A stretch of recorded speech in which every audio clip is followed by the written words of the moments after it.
చిత్తూరు జిల్లా చేయండి లేదా నెల్లూరులో కలపండి, తిరుపతిలో కలుపుతామంటే ఒప్పుకోం. బీజేపీ నేత రంగారెడ్డి పిలుపునిచ్చారు. ఒక నేత నెల్లూరు జిల్లా ప్రజలకు గాయం చేస్తే మరో నేత గాయాన్ని గెలుకుతున్నారు. గూడూరు చరిత్ర కలిగిన ప్రాంతం. నల్లపరెడ్డి శ్రీనివాసరెడ్డి, నేదురుమల్లి జనార్దన్ రెడ్డి వంటి నేతల పుట్టినిల్లు.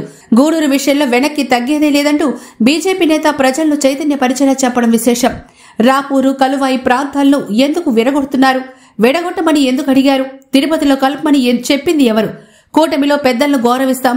కూటమి పేరుతో ప్రజలకి అన్యాయం చేస్తే సహించం. అందరినీ కలుపుకొని పోరాటం చేస్తామని అన్నారు.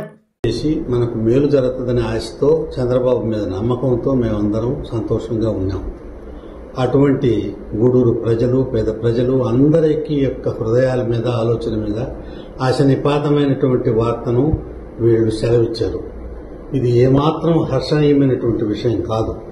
ఇచ్చిన మాట నిలబెట్టుకోవాలనేటువంటి విషయంలో కూడా వాళ్లకు చిత్తశుద్ధి లేకపోతే ఇది ఏంది, ఎక్కడికి పోతున్నాము, ఎట్లా ఉన్నాము?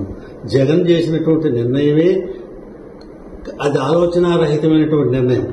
గూడూరు ప్రాంతం, నెల్లూరు అవిభాజ్యమైనటువంటిది. గూడూరే కాకుండా సూలూరుపేట, వెంకటగిరి అంతా కూడా అనేక రకమైనటువంటి భాషారీత్యా, సాహిత్య రీత్యా అనేక విషయాల్లో కూడా సంబంధం, అవిభాజ్యమైనటువంటి అనురాగ బంధాలు ఉన్నటువంటి ఈ దక్షిణ ప్రాంతమైనటువంటి నెల్లూరు జిల్లాలో ఉన్నటువంటి నియోజకవర్గాలను విడగొట్టేటువంటి నిర్ణయమే జగన్ చేసిన మొదటి తప్పు. సరే, దాన్ని ఎట్లా పొరపాటు జరిగిందో మళ్ళీ సర్దిద్దానని అన్న విషయం మీద అందరం ఆశతో ఉంటే వీళ్ళందరూ కలిసి ఇప్పుడు అయ్యోని మీ కోతిని చేసినట్టు చేశారు. ఇక్కడ మనకు ఇది ఏమాత్రం చంతమైనటువంటి విషయం కాదు. ఆ ప్రాంతంలో ఉన్నటువంటి ప్రజలు దీనావస్థ, వాళ్ళు చెప్పుకోలేనటువంటి బాధ అనన్య సామాన్యం. దీన్ని దృష్టిలో పెట్టుకోండి. ప్రతిదీ తిరుపతికి పోవాలంటే 120 కిలోమీటర్ సామాన్యుడు పోగలడా? అక్కడ ఒక రోజు పని అవుతుందా? ఒక రోజుకి అయ్యే పరిస్థితి లేనప్పుడు అక్కడ ఉండి వాళ్ళు మళ్ళీ అక్కడ వండుకున్న వస్తువులు ఎట్లా తట్టుకోగలరు? ఇది ఏమిటి? ఈ జిల్లాలో ఉన్నటువంటి ఖనిజ సంపదలైతేమి, ఈ జిల్లాలో ఉన్నటువంటి అనేక రాజకీయ చైతన్యం కలిగినటువంటి వాళ్ళైతేమి, వీళ్ళందరూ మృగ్యమైపోయినట్టు ఆ కుటుంబాలంతా కూడాను ఏ రకమైనటువంటి నిర్ణయం చేశారు? గూడూరు ప్రాంతం ఏం చైతన్యరహితమైనటువంటి ప్రాంతమా? చరిత్ర కలిగిన ప్రాంతమా? ప్రజలకు తెలియదా? మీకు తెలియదా? ఇక్కడ ఎటువంటి పోరాటాలు చేశారు? ఆంధ్ర రాష్ట్రంలో ఉన్నటువంటి ముల్కీ నిబంధనలకు వ్యతిరేకంగా శ్రీనివాసరెడ్డి ఎమ్మెల్యే అయినటువంటి తన ప్రభావాన్ని నిలుపుకుంటూ మొట్టమొదటి గూడూరులో సమావేశం పెట్టి రాష్ట్రం మొత్తం దిగ్విజయంగా సాగించిన ఘనత తెలియదా? సామాన్య కుటుంబంలో నుంచి వచ్చినటువంటి జనార్దన్ రెడ్డి కూడా అనేక రకాలుగా అక్కడ తన అంచెలంచెలుగా ఎదిగి ముఖ్యమంత్రి స్థానాన్ని అయిపోయి ఢిల్లీ కేంద్రంలో కూడా పలుకుబడి తెచ్చి ఈ ప్రాంతానికి గౌరవాన్ని ఇవన్నీ తెచ్చినటువంటి ప్రాంతం కాదా? పనబాక కృష్ణయ్య లాంటి వాళ్ళు, పనబాక లక్ష్మి లాంటి వాళ్ళు కూడా వాళ్ళ స్వశక్తితో వాళ్ళు పైకి వచ్చి ఇక్కడ ప్రభావాన్ని నిలుపుకుంటూ ఇక్కడ ప్రజలకు మేలు చేస్తూ ఉన్నటువంటి విషయం నచ్చారా? ఇక్కడ ఉన్నటువంటి పుచ్చలపల్లి పెంచలయ్య గానిటువంటి వాళ్ళంతా కూడా నిజాయితీగా ఎంత పనిచేశారు? దుర్గాప్రసాద్ గాని, లేకపోతే పట్ట ప్రకాష్ గాని, ఈ ప్రాంతంలో ఓరేపల్లి వెంకటసుబ్బయ్య గాని, వీళ్ళందరూ కూడా ఎంతమంది ఎట్లా పనిచేశారు?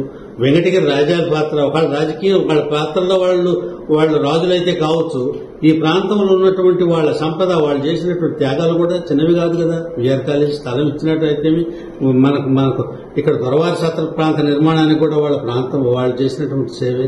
అయితే జమీందారీ వ్యవస్థ మీద ఎదుర్కొన్నటువంటి బద్దిపూడి వెంకటనారాయణ రెడ్డి గారు కూడా వాళ్ళు కూడా ఈ జిల్లాలో, ఈ ప్రాంతంలో వాళ్లే, రాజకీయ పోరాట పట్టిన కలిగినటువంటి వాళ్లే. ఇంతమందికి ఘనత వహించినటువంటి ఈ ప్రాంతాన్ని నిర్వీర్యం చేసి వీళ్ళని ఏ రకమైనటువంటి వీళ్ళకి ప్రాచుర్యం లేనటువంటి కుటుంబాలుగా, స్థానాలుగా పరిగణించి నిర్ణయాలు చేయడం, ఆడుకోవడం ఒక ఈ ప్రాంతీయ పార్టీలకే చెల్లిందా? ఇది న్యాయమా? వీళ్ళు చేసే నిర్ణయాలు ఒకరు చేసిన తప్పు సరి చేస్తారంటే ఇంకొకరు దానికి ఒక్కతో ఒక వంకర అన్నట్టుగానే చేశారు, కానీ ఏమన్నా చేశారా? ఎంతవరకు న్యాయం ఇది? భావ్యమా?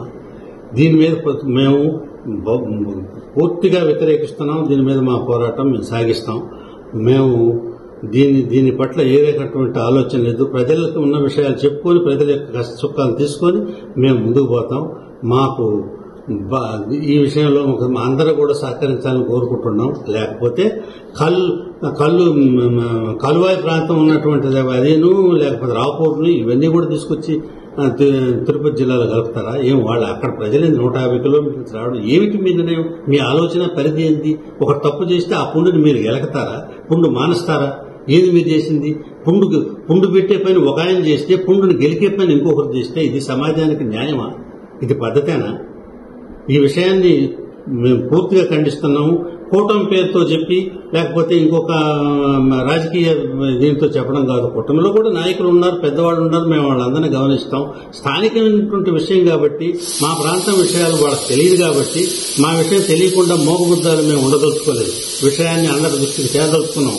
పెద్దలు, కూటమి నాయకులు కూడా గుర్తించాలి. మా పార్టీలో నాయకులు కానీ అందరూ కూడా గుర్తించి ఈ బాధనేదో వాళ్ళు గుర్తించి మాకు న్యాయం చేసి నెంబర్ 1 గా మేము కోరేటువంటి కోరిక గూడూరు జిల్లాకు ఇవ్వమని. లేని పక్షంలో ముంతపోయిన చెంబు దక్కింది అన్నట్టుగా నియోజకవర్గాన్ని ఇవ్వండి. మాకున్నటువంటి అవిభాజ్యమైనటువంటి అనుబంధం అన్ని ఎంగటికి చెందుతూ ఉండే. బయటికి వెళ్ళేవాళ్ళు కూడా వాళ్ళు తక్కువ పని చేయలేదు. మద్రాసులో స్టాన్లీ హాస్పిటల్ స్థానానికి వాళ్ళు దానం చేశారు. జిమ్కా గ్రౌండ్ కు వాళ్ళు దానం చేశారు. అట్లనే రేస్ క్లబ్ కి వీళ్ళను బొబ్బిల్ రాజా కలిపి మెడ్రాసులో వాళ్ళు